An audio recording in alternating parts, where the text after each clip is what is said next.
haba dawladdiisii loo bixiyay madax ka noolku waa baabuur Japanese oo aan buudi weyn lahayn wax badan lagu qaadi karo madaxay marka isagu marba geedka uu hoos fadhiyo yaa dawladdii tahay wuxuu doonana ku kacayo dhibaato badanna waa lagala kulmay noohantii waana xanuunkiisa iyo intii waa ma caafimaadkiisuna ma fiicnayna waa tibeerkii laga bedbedelay alaa xal arintaas annana waqti badan baan gelinay iga rumayso priority inaanu iyaka ku bilowno oo waliba على عيسى عبدي ودور وين كلها باسمها خاتم وردن هذا السبب إلى هذا تشوجا إنستيوت إيش ومدح كياهي أطبو قدك أنا إن بونتلاند وحاد سجوها ليني عبد الولي هو صاحبنا رير واشنطن دي سي إصلاح عين إن أنا لقى قوسا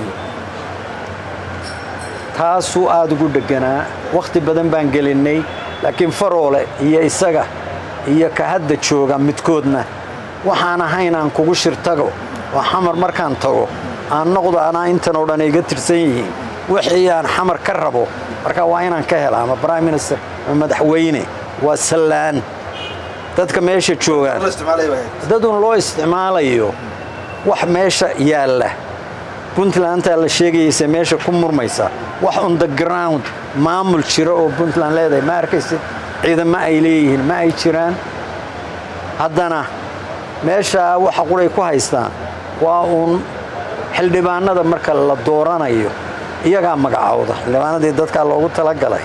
3 sano tarbay haydanay yeeshaano mid iyakaaba markii horeba la tagay markii horana iyaga magacaabay haddadanna waxyaalaha ina farmaajo uu leeyahay waa su'aal adag wuxuu ka ogolaaday Siciidani inuu haddana isagu soo magacaabo wuxuu uga jawaabi waayay laano concessionka ina danina waxa ugu weyn oo xamar ka rabaa waa in uu noqdo sanadka iyo house-kaba dadka loo magacaabayo ee maakhir inuu isagu personally inuu personally isagu Puntland laga marka isagu cod u helo isagii hadhowto dee wuxuu noqonayaa nin la yimaada inuu yiraahdo anaa baystaahina madaxweyne noqdo ama prime minister noqdo awoodiisa ayaa dee muuqanaysa haddana wuxuu ku darsaday Jubaland oo alliance-ka dani wuxuu dhisaya qaabka wuxuu ku noqon lahaa istiraatiijiyadda uu ka shaqeeyo isaga iyo ina faroole iyo Cabdiweli prime minister wuu ahaa ina farmaajahana prime minister nimada sababu ahaa inuu markii horena wasiir ka dhigo markii dambana prime minister nimada markii Kampala la isku qabtay ee raba inuu isaga iyo faroole iyo Cabdiweli intuba waxay ay kuuriga ugu jiraan nin walba inuu xamar ama number 1 ka noqdo ama number 2 inuu madaxweyne noqdo ama prime minister noqdo la'aanta sool iyo sanaag maakhir ma hawaysan karo hadda hadiiba alliance iyo tol siyaasadeed Jubaland ka helayna dee wuxuu leeyahay muuqatana waaba tay ka hor yimaadeen ina farmaajo iyo cilmigan uu la waday 3 gobol waaba takhasab ay noqdo heshiiska ay galeen horta koow wixii wax lagu dhoobdhoobi karo 100% waa la jira laakiin haddana xal ma noqonayo ma noqonayo oo haddadan aan joogno soo maanta salaasama ma hubno wiika bacdi waxa ay ku heshiiyeen inuu haddana sii soconayo laano marba nin cadhooday oo isagu dan qaran iyo dan maaragtay xitaa meesha uu ka hadlayo aan ka hadlayna dan uu personally isagu rabo dee danaha iska hor imanaya oo dee waxay noqonaysaa Soomaalida inta waxay u badan danaha xooga saaraya danaha anigu wixii lagu heshiiyaba hadday noqonayaan wax inoo midho dhalaya 100% waa taageersana in meeshaas ay degto oo adduun weynaha midaal baynu ka nahay marka laga hadlayo failed state ama dawlad burburtay oo wixiiba meesha ka baxday Soomaaliya ka koowa magaca adiga ma laga yaabaa inaad soo sharaxdo madaxweynaha dowladda Soomaaliya maya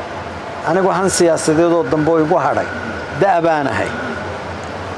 geeska Afrikana wax badan oo fursadaha hadda ka muuqda oo siyaalo badan oo taariikhdu waxyaalaha horeynan arki jirin baa inoo muuqda Ethiopia lafteedii baa gelgelanaysa dadka hadda aagan aan joognay maamulkan Soomaaliyeed oo haddaba ayba tahay meesha qureen nabad iyo xasilooni ka muuqato waxaan cali ahaan qabaa Soomaali isu timaada door weyn buu ku leeyahay dadka dhulkan degan iyo dadka waqooyiga degan labada meelood meel ficil iyo xamaasad iyo shacabka ah oo Soomaali la isla raadiyo hadda Hargeysa iyo Jigjiga meel aan ahayn kama bilaabmayaan haddii Soomaaliland madaxweynaha la siiyo caasimadda Hargeysa laga dhigaa qolada inay midoobi karaan labada wallahi la isla soo qaad sidaan maqlayo laakiin bahasha ku soo boodada laga fiican nimankan u dagaal bay galeen gariya gardaraba dadkoodana waxbay ku kiciyeen waqti qaadanaysa wixii in fahamka dadka lagu noqdo oo si dhaba wax looga dhaadhiciyo oo loo tuso danta ay hadda intay haystaan inay u fiican tahay in ay mid weyn ka mid noqdaan iyaku oo ay leadershipka la rabo haday madaxweyne iyo caasimadiiba la siiyo laakiin laba nin oo qol madow isku xidhay arinta ma go'aamin karaan dadkana waa lagu beeray nacayb koonfur waa lagu beeray waa leena xasuuqay waa lagu beeray qabiil maxaan baa leenoo laayay waa lagu beeray wax rajo oo aynu ka leenahay meesha ma jiro yaa ku beeray leadershipka SNM baa ku beertay SNM waxay of course iyakuna waxay dagaal ku galaan bay rabeen haddaadan dadkaaga adaa yaqaana aadan jahayn karin oo wuxuu la qiimeyn oo tilmaamaynin de halkan ba oo analaf lagu dabamari karaa maahe dhibaatooyinka hadda Somaliland gudaheeda ku jira uma bagelayno laakiin waxay macna ku yeelan karaan oo iyaka laftoodu isku duubnaan karaan hadday wax Somaliland ka weyn ka mid yihiin oo danaha ay leeyihiin iyaka oo ay soo jeedaan oo ilaahay aqli iyo xikmad haynagu wada manaystee ay xisaabtamayaan inay waxay diideen iyo waxay gol yihiin laakiin madaxweyne ku doonayaba ha noqdeen wada hadal rasmi ah oo kala leh heerar kala gooniya oo bahasho hadday tartiib u bilaabanto la isla ogolaado wada hadalkan wixii ka soo wada baxa aan sugno laakiin haddii laba madaxweyne ay ku sii isla soo qaadi karaan waa meesheeda waaya siyaasiyiinta inta badan hadda waxa kulmo siyaasiyiinta shirka ugu dambeeyay hadda madaxweyne Farmaajo iyo sidoo kale waqti uu hogaaminayay madaxweyne Musabixi soo lama dhigi karo laftooda Farmaajo wuxuu ka cabsanayaa in waddanka hadii la kala qaybin lahaa Somaliland tarafka siin lahaa wuxuu ka cabsanayaa shacabka Muqdisho iyo sidoo kale shacabka Soomaaliyeed koonfureed Musabixi laftiisana shil la mid ah inuu shacabka Somaliland sidaa sheegtay SNM inay ka dhaadhiciyaan in dadkan la xasuuqay inay Soomaaliya la midoobaan inay dadka rabin labada dhinac soo muuqato siyaasiyiinta hay siyaasadii hadday taatay si fiican baad u dhigtay soo in la faguro oo si tartiiba oo hadday noqonayso technical committees hadday noqonayso wixii Soomaaliya arrimaheeda danaynaya oo si kalsooniya looga wada shaqeeyo laakiin nin safiira ama laba madaxweyne yaa yiri wixii maanta ka dambeeya amankan iska shumaynayna waa isu soo boodno ma shaqaynayso xisbiyadii laftooda culays bay war xisbiyadii iyo shacabkii iyo saxaafadii iyo waxaan in la bisleeyo weey in la bisleeyo yaa loo baahan halka ugu dhow wuxuu noqon karaa waxyaalaha haddaba lagu turtuurayo ee haddaba waxyaalaha la sheegayo waxa la yiri madaxweyne inuu noqdo qof waqooyiga laga doortay inuu madaxweyne noqdo waqooyi kale ma aha waliya reer Sheekh Saxaaq qof laga doortay inuu noqdo laakiin laba term ama saddex term baa la isku hayaa ma 8 sano ay noqono waa laba term mise 12 bay noqonaysaa waa saddex term yaa laga doodayay de waxaas waa quudan jiran qoryo u goro waa arrin aan la bislayn oo in la yiraahdo madaxweyne hadda lagaba marmo imsa jeero madaxweyne ama isagu ama kuwaas oo ahaanaya waxa ka horeysa inta ma maqasho la gaarin war wixii waxana aan qalana mindiyana qarsano laga fiican dadkan u qancin buu u baahan yahay kuwa xamar jooga iyo kuwa halka joogaaba in badan oo xamar joogta war Soomaaliland iyo warkoodan jaqjaqadoo naga dhaafa waa aqaana waa jirta kuwa halkan joogoon leena ka iyo koonfur isuma iman karno laakiin haddana waxaan ogahay labada dhinacba xidhiidho hoose oo ka dhaxeeya oo qolyo Somaliland ah oo xamar dawladnimo iyo qarannimadaas maahee qabaa'ilka qaarkood ama xisbiyada qaarkood ku xidhan oo kala doodaya oo siyaala u arka wada shaqayntoodu inay danahooda ku jirto kuwa xaggaa joogaana kuwa laftoodu in badan oo hadda Booramadan iyo khaasatan Hargeysa xaasaskoodii kuwa ugu magac dheer xaasaskoodii iyo reerahoodii wuxuu ay u joogaan haddaba bahasha dhuumaalaysiga laga fiican intaan Soomaalidu midhaynayadaaba sagaaradu inaga fiican waxaan qarsoomayn bay qaraysaa intay meel ku kaadido ama ku xaarto ciid iyadaaba toilet training inaga fiican innagu waxba haddii baadiyaha la joogo banka loo baxo waxba lama qar macnaha inay isku yimaadaan si rasmi ah loo wada hadlo si rasmiyana loo hadlo wixiina la dhiso wixiina foundation uu yeesho asaas inuu yeesho waqti bay qaadanaysaa dadkana loo bisleeyo la qanciyo waana qabaa dadka reer waqooyigu waa la qancin karaa anigu wataan xalay ahaan qabo waa la qancin karaa waxa dantoodu ku jirto iyaka oo soo jeeda oo xisaabtamaya waa la qancin karaa laakiin bahal la dhuundhuumanayo in shaki sii galo iyo nacayb mooyee waa in la sii kala fogaado mooyee waxay ku imanayso wanaag ma wajiro wax natiijo ka soo baxaya laana waa ognahay farmaajo iyo abi iyo musabixi February waxay ku kulmeen Addis Ababa waxbaaba hadal baaba bilaabmay ka bacdina waaba tii Djibouti la isugu yimi khudbadihii la akhriyayna waa maqlaynay waxa la leeyahay waa la isla soo dhaweeyay ee bulshada qolyahan international community-guna ay dhinacyada hayaan ay wadwadaana waa maqlaynaa wixii la isuma keenayo marka run ahaantii opportunity waa muuqdaa laakiin si degan oo xikmadaysan in looga doodo oo loo la faguro oo iyada oo la miir qabo wixii lagu heshiinayay marka lagu heshiiyo waayahay doorkiina idinka dhaqaatimatiin nacam doorkayagu wuxuu yahay annagu Somaliland dhul ahaan waa nahay taariikh ahaanna waa nahay laakiin haddana qabaa'il baanu nahay qabaa'il ingiriisku wada xukumi jiray waxaan la ogeyn dadka Soomaaliya sanaa ku dhashay ingiriiska heshiis lama gelin dagaalkii Maxamed Cabdullaah Xasan yumbe dhulka ku soo galay qabaa'ilka kale sayla ilaa laga gaaro ceelaayo qabiil walba oo degani oo reer Sheekh Saxaaq iyo Warsangeli heshiisiyay la saxeexdeen waxa kale xuduud caadiga ingiriisku sameeyay xuduudka caadiga ah iyo degmooyinkan iyo sidan wuxuu jireen nimankan waana leesiyay dhulkana waa la wada degaa sida Puntland macnaha ay u tahay Puntland ayaa dhulhaan idinka Somaliland u tahay Puntland mar walba koonfur bay ahayd mar walba Talyaanigi baa xukumay annagu mar walba waqooyigan raas annaga iyo Puntland muddo yar oo nugaal gobol nugaal la yiraahdo la sameeyay oo aan badnayn sanad xitaa ahayn yaani weligeey maamul wada noqonay haddaba midda meesha taala ee qolyahana aan anugu ugu imi maamulkii hore meesha joogay madaxweynihii hore joogay heshiis baanu galay muddo 3 sano ah yaanu wadanka dibadiisa isku arkaynay Addis Ababa Djibouti Nairobi Imaaraat heshiis baanu October 20-keedii 2019 ku galay Caynaba heshiisku waa WhatsApp YouTube-kana waa ku jira heshiiskaas waxay ahayd kow Somaliland la wada leeyahay inaanu dhisno marka Somaliland la wada leeyahay oo hadii ixtiraaf raadinayso la wada raadiyo hadii gooni la ahaado yaad ku heshiiseen waxaanu ku heshiinay exactly Somaliland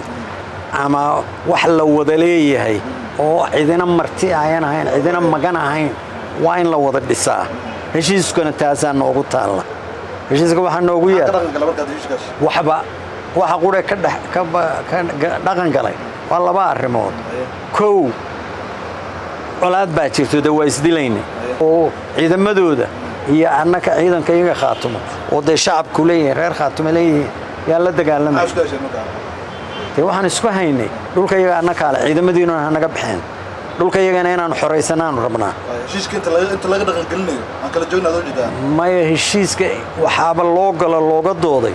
nabad aan isugu nimaadno oo wada hadallo oo waxaynu wada leenahay aynu dhisanno heshiisku waa kaas waayo laakiin mar haddii aad maamulka ka mid noqonaysaan ciidamada laftooda in la qarameeyo maadaama ay u baahan yihiin dee taas waa arrimaha detailska loo gelayo arrimaha noogu yaalla meesha dastuurka in la furo waxaan la leeyahay hadda baarlamaan baa laga hadlayaa baysku waxaa la yidhi 1960 buu noqonayaa 60kii heshiiska dhamaystirna macnaha la jeedaa heshiiska in la dhaqan geliyo kadib markaa wixii kale aan ka hor wixii kale ciidamada in la qarameeyo ciidamada tan iminka Soomaaliland miisaanka weyn ku ah ciidamada beeleed yaa dhulka jooga la caagaystay ilaa 6800 oo ciidana yaa la leeyahay baa Soomaaliya sanaag Soomaaliland mushahar siisaa hada xiriirka Soomaaliland idinku waa sidee xiriirka Soomaaliland waxna waa noo bilaabmeen kuma aanna kala kacin waxaana ku rajo weynahay inay iyakana dantooda ku jirto annana ku jirto heshiiskaas inuu hirgalo hadduu hirgali waayo de Muuse Bidiino iyo Ciise Bidiino wala iska kala tagaya waxaanu ku heshiinay oo aan anigu cali ahaan oo khaatimo matala aan Hargeysa ku joogayo haddaanan ku heshiinay ma jirto waxa uu meesha taala meelaha iyakana waa ku idhaahaa Soomaalidu waagii hore waana la dagaalami jiray xikmad iyo gabay iyo wax baa la isu marin jiray gabay hore jiray oo qoliyo aagaasa reer Buuhoodla iyo qoliyahaas marka dagaal iyo wax ka dhaxeeyay qoliyo gargaa timi oo xagga ka timi sidii ay filayeen in loo soo dhaweeyo loo soo dhaweeyo nin marka gabayaa meesha joogay yaa yiri midin ka hortag intay nimanku ama gabya lahaayeen ama iska tagi lahaayeen yu gabi tiriye oo leeyahay saddexdii cashaba waa intii sahan ku laalaaye waa soo sidna xiriye hisaabka loo talay ii doorsal fududa wuxuu sugayay muu dhowro ana waxaan si waray gabarkaas la oran doonaa ninkii khaatimo meesha u joogay waa sal fududaaday wixii oo laga shaqeynayo yu ka dhaqaaqay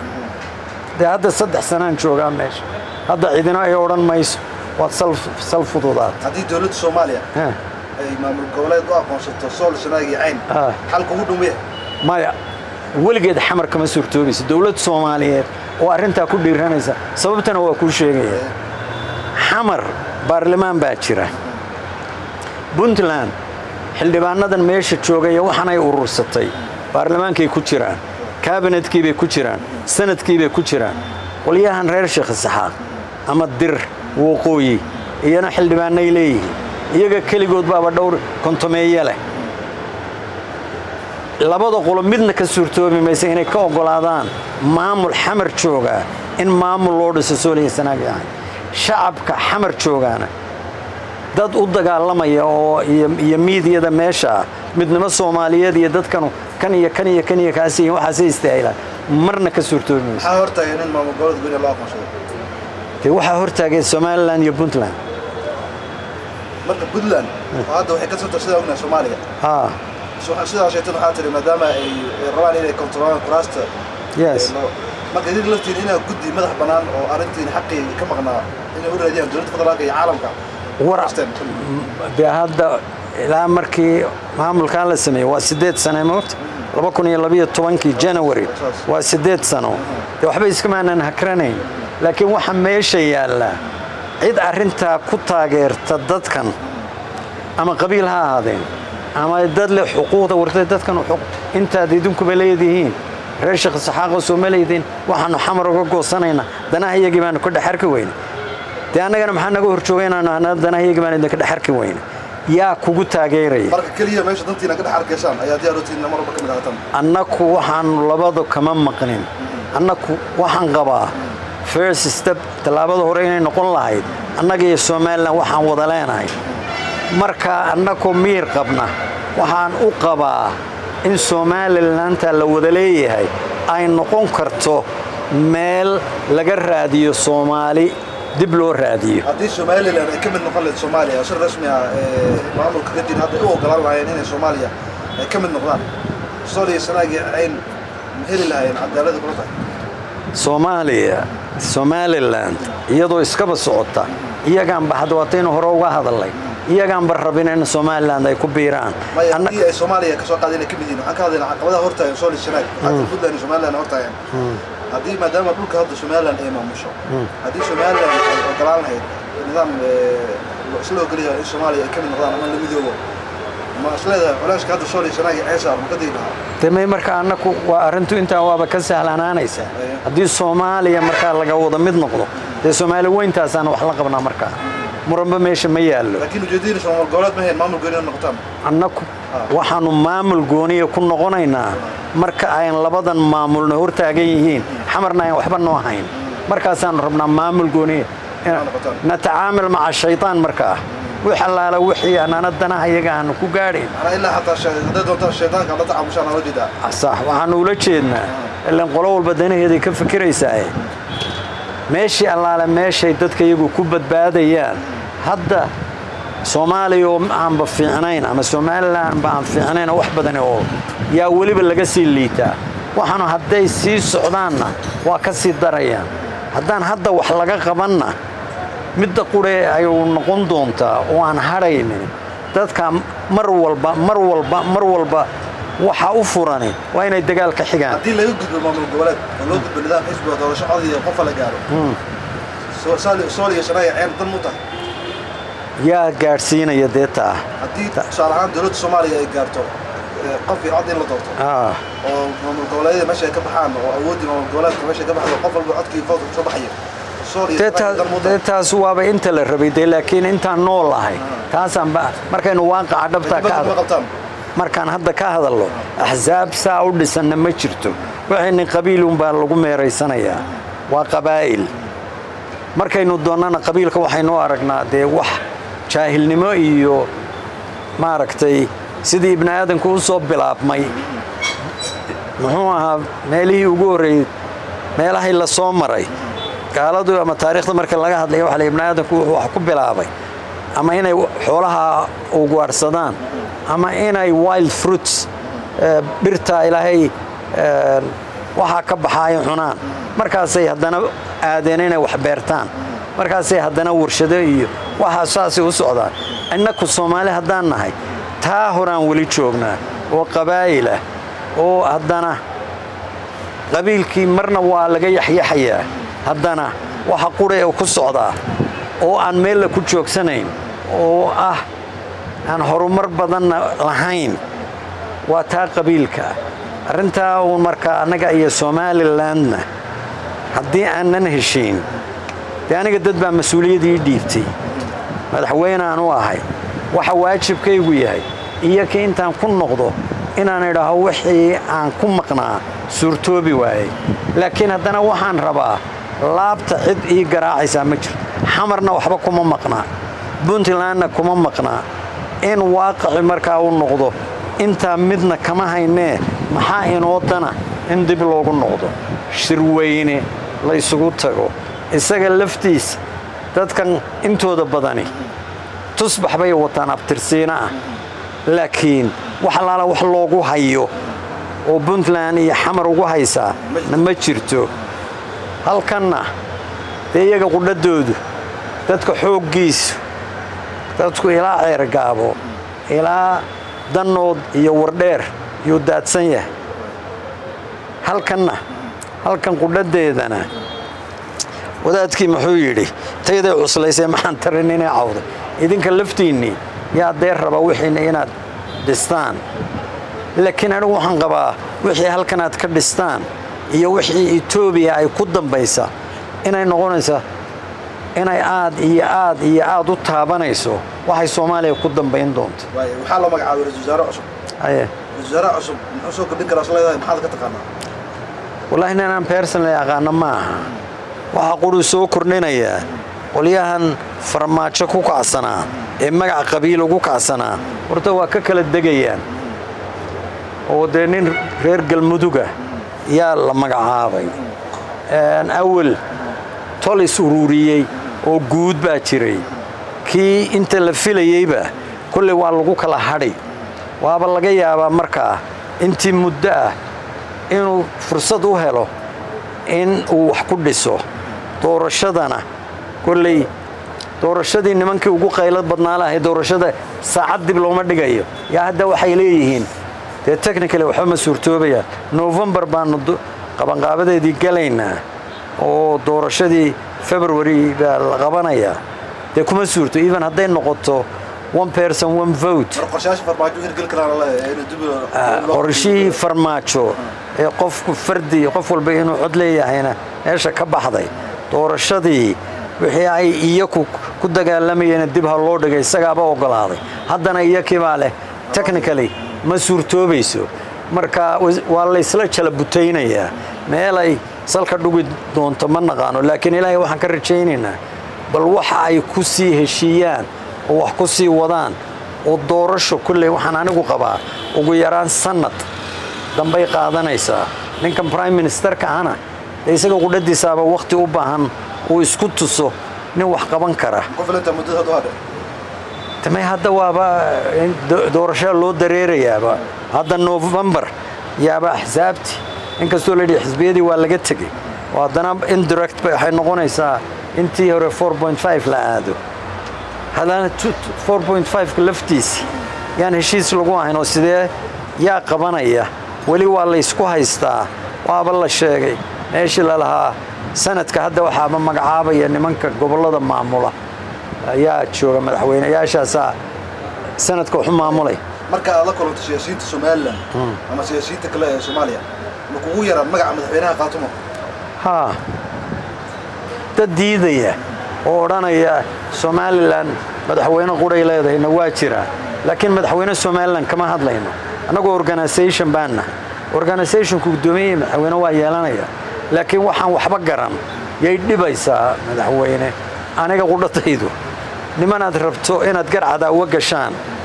in iyadan balaysu iman ay dhan isu gurfiyaan oo yiraahaan waxaygii baaba lagu murmayaa aniga qudhadaaba uga turaya hadayba laga badaynayo anaaba la balwaatay anigu tayda jeebka aan bagashanaya bal waxaan aynu laakiin ku wada hadlaynaa haddaadan ogolaan heshiiska wax laala waxaan sunnahay ma jirto inaad ka tunasho macnaha in lagu yar madaxweyne hadii dadka ay gurito dad diyaar ah tahay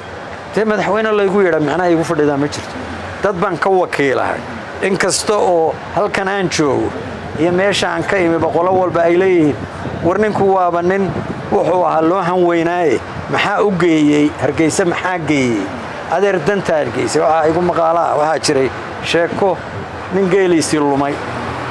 markaas isagii wiil dhalay baa geeli raadiyay waa kaliilo waqti kulul wiilkii baa yidhi Allah abo meeshaynu maraynaa kulul ah aba geelini baa maray buu yidhi waxaan u joogaa oo igeeyay waa danta ummadaas anigu hadday tayada cali tahay laba wiig ma joogin laano danahayga kale iyo waxay kala qabsanay yaa iga muhiimsanaan la laakiin yaan waxba bilaash la isu akhriin dagaalan cidna ka dhabahayna yuusan anaka na gelin nimanka haddaanu nabad wax ku helaynana waa daba jooga hadday noqoto oo shacabka iyo waxgaradka iyo culamaa diin iyo bayamush waxa arintaa diida anigu ma hayo laakiin maamulka iyo go'aanka cidii lahayd arinta waxaad moodaa inayan weli ogolaan oo aan diyaar u nahayn waayo waxaa tahay ra'iisul ugu horeeyay ee dowladda hadda haatan madaxweyne farmaajo ka dhashay Soomaaliya sax hatta ra'iisul ugu horeeyay ra'iisul ugu yeeray warta ma inta ra'iisul wasaare waxaan ahaa haddii la igu yeero taas waa waxaan soo maray te qofka intiisa in loo qiro yaa haboon ninku hadduu safiir ahaa haddii uu madaxweyne ahaa hadduu wasiir ahaa wuxuu doonayaba ha noqdo madaxweyne uu ahaa in loo waa xilqaan waa asluub maaragtay mudan waxaa tahay siyaasi aqoon-yahan maxay kula tahay xalka Soomaaliya haatan ugu dhow maxay noqotaa والله halka Soomaaliya ugu dhow aniga waxa igu muuqataa in siyaalahan hadda wax lagu dooranaya haddaan lagu barxin shacabku waxa uu rabo iyo haddaan ahzaab la sameyn arintu waxay una noqonaysaa ila meerayso waligeed taasaa lagu jiraya intay arintu qabiilka tahay xisbigiina qabiil ku salaysan yahayna cid mas'uul ah oo Soomaaliyeed oo hadda waqtigii dowladihii hore ugu horeysay Soomaaliya madaxweyne iyo prime minister iyo wasaare iyo xildhibaan iyo dadka ninka ugu badan baa elementary school ka baxay dad iyagu wax isbaray oo akhrisan jiray waa jiraan laakiin wax dadka hore wax bartay kuma jira laakiin leadership qualities bay lahaayeen oo dad badan oo waqtiga joogay yaa haddana habkay rag maamul ama dadka u maamulayeen iyo hankay lahaayeen iyo yoolkay ku hiranayeen ee waa lahaayeen hadda dadkii anigu halka kama warhayo laakiin Somaliland oo kale sanadkii jaamacadaha ka jira ilaa 9,000 oo arday baa ka soo baxa anigu markaan ka baxay secondary school Sheekh kalaaska yagii 14 baan ahay waa secondary school waa ka quree wadankaas oo dhan jira xamarna 2 secondary school baa jira wax jaamacada ka baxa hadday ugu bataan 20-30 bay ahay marka dawladnimada la helaya waxaan badnayn oo waqooyiga iyo qolyaha koonfurta marka aniga waxay ugu muuqataa rajada Soomaalidu kulley waa jeclaan lahaa inaan ka agdhawaado waa jeclaan lahaa hadda ninku hadduu siyaasad ku jiro saad doontid wax ma sheegi kartid uma qori kartid inaan wax qorana waa jeclahay meel jaamacad ama jigjiga ha noqoto ama sabab ha noqoto meeshay doonaysaba ha noqotee haddiiba arrinta aan wada ay shaqayn weydo waa jeclaan lahaa meel aan u rogto geeska Afrikana aanan ka fogaan oo arrimahan ka socda ama warkeeda inaan hayo ama aan wax ka qoro waa jeclahay hadda waxa ku sugan tahay dawladda Soomaalida tan isbeddelka soo dhac ku noqdo isbeddela wallahi de runtii waxa aan maqlaaba horta nabadda ugu weyn laakiin de halkan kama go'na waxa sababa ka socda halkan nabadda hadda waa muuqata oo gobolka qura ee ilaa heer nabadda ka jirto way horana markii horeba Soomaalidu de waa hayeen shantii qowmiyadood ee maamulka iyo waxaan dhisay laakiin effectively maamulka qoliyaha TPLF ay dhiseen wuxuu ahaa maamul highly centralized oo wax walba awood oo dhani ay taalo Addis Ababa waxaan u malaynayaa hadda siday wax u socdaanna waa ilmi roganaysa waa foolanaysa laakiin waxay dhali doonto runtii wax gooni u ah kilanka ma noqonayo iyo ismaamulka Soomaaliyeed waa waxa sida Ethiopia iyo geeska Afrika oo dhan wax ku dambeeyaan laakiin hadda jabhadii iyo maamulkii inay wada shaqeynayaan oo laba xisbi inay la heshiiyay oo understanding uu jiro oo maamulkana xisbigan xaakimka uu ka mid yahay qolyahan jabhaduna xisbi mucaarida ay yihiin laakiin Addis Ababana iyo xagga sarana in la isfahmo ay heshiiyeen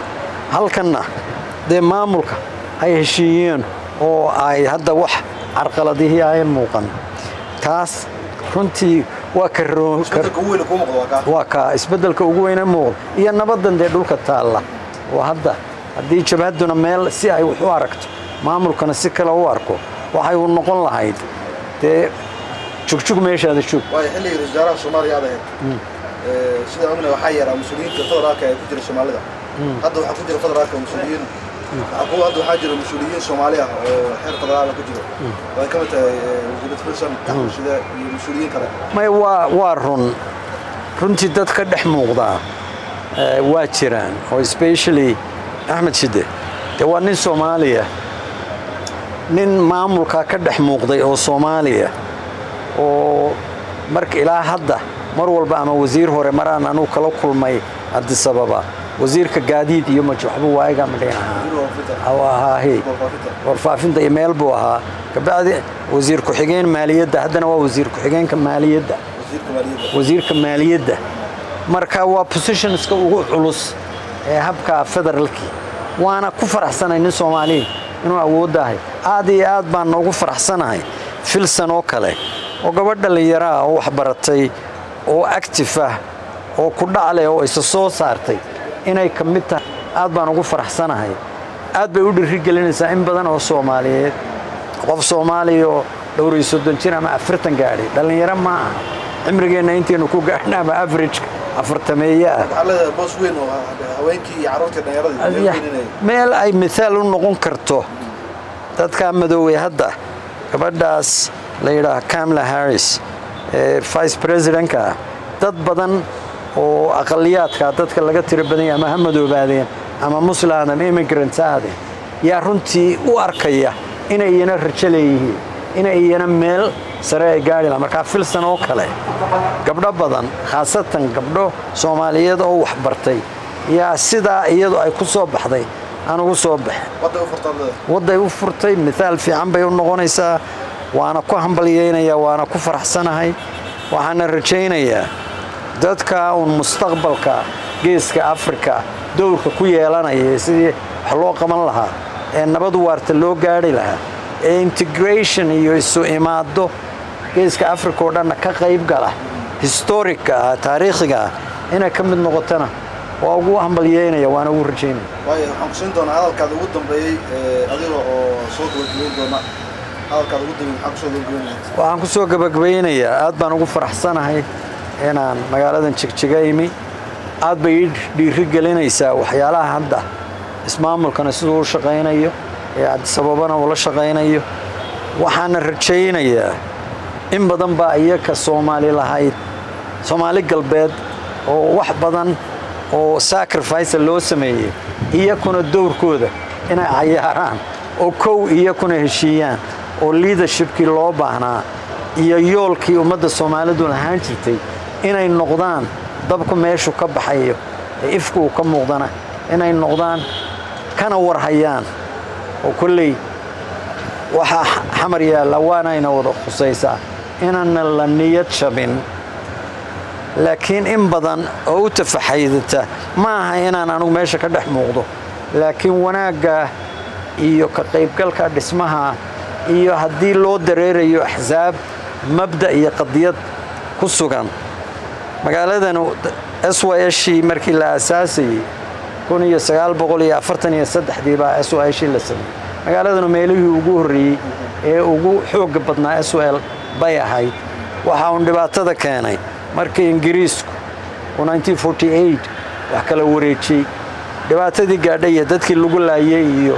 waana la socdaa haddana waa istaahishaa leadershipka Soomaalida iyo magaalada aan joogay Hargeysa على هان وحن قبا لبدا مقالو meelaha rajada ugu weyn aan ka qabo Soomaali weyn hadda waa la isu socdaa waa la iska warhayaa inay dib u madoobaan oo de aqli iyo xikmad Ilaahay ugu manaystay hadiiba ay noqoto Horn of Africa oo dhan baaba isu yimi hadii Soomaalidu markaa iyagu Horn of Africa soo isugu timi intooda lagu ururin karo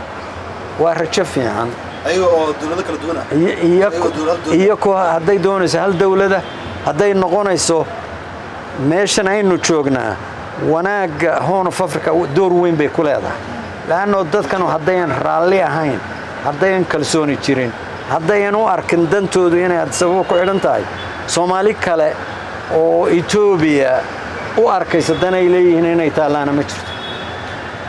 marka warkayga waxaan ku soo koobaya ma la dhigi karaa fargelinta Ethiopia Soomaaliya ku heshay way dhamaatay wallahi dawlad daris leeyahay weeye haday Soomaalidu helayso iyaba waa fargelin lahayn iyaba wax danta Soomaaliya taa laguma laakiin boqolkiiba laguma eedayn karo laakiin iyaga sidii hore lama waarun waa jirtaa gobolaysigan iyo walwalka Jubbaland laga qaba iyo ciidamada Ethiopia joogay iyo waa ogahay waxyaalaha dareenka waa u qabaa iyo walwalada muuqda laakiin anigu waxaan qabaa danta Ethiopia iyo maamulkan hadda joogaana kulli inta aan dhawaaqooda iyo aan ka maqlayno wax runtii aan ku hiran karno oo yoola waa u eegay oo integration kan iyo la isu wada yimaado oo haday noqoto Eritrea ama Ethiopia oo Sudan ama Soomaali shirarka iyo hadallada meelaha laga sheegaya waa warkaas inuu sii socdo waa rajaynaya in maadaama geeska Afrika midooyan Soomaalida inay isaga warhayaan hadiiba la midoobo hadii even economically la midoobo waa maqlayaa Ethiopia weligeedu waa ku taamaysay inay dekad yeelato Soomaaliyana waxay dadka Soomaalidu leeyihiin waxa ugu weyn waa baddaas danaha la leeyahay dekaduna macna waxa yeelanaysaa haddii suuq weyn ka dambeeyo suuqi weynana waa Ethiopia ilaa Afrikadaas marka tan moota Soomaaliya dekadaas inay sidoo kale isticmaasho integration lagu raaliyahay hadda aan midowno madaxweyne maxaa yeelana dawlad qura waxaan ka hadlaynay Hargeysa iyo Khaatumo ama Hargeysa iyo Xamar taadi sababana kaba fog laakiin wax lagu hiran karo oo danteenu ku wada jirto waa istaashawaat aad baa mahadsantahay adiga mudan waa ku mahadsantahay walaashiisa Nabad TV ma aad baad mahadsantahay mahadsanid wasaare hawsha fiicanna sii wada waa mahadsantahay inta waxay noo wada daawadayaal barnaamijkii siyaasadda oo aad ka daawanayseen TV-ga caalamiga Nabad TV oo maanta noogu ahaa marti siyaasi weyn sidoo kalena ahaa wasaarihii ugu horeeyay Soomaaliya dawladda haatan jirta Cali Khaliif Galeer inta barnaamijkan oo kale aan kulmi doono waxaan ku dhaafeynaa daawadayaal sidaas iyo nabadgelyo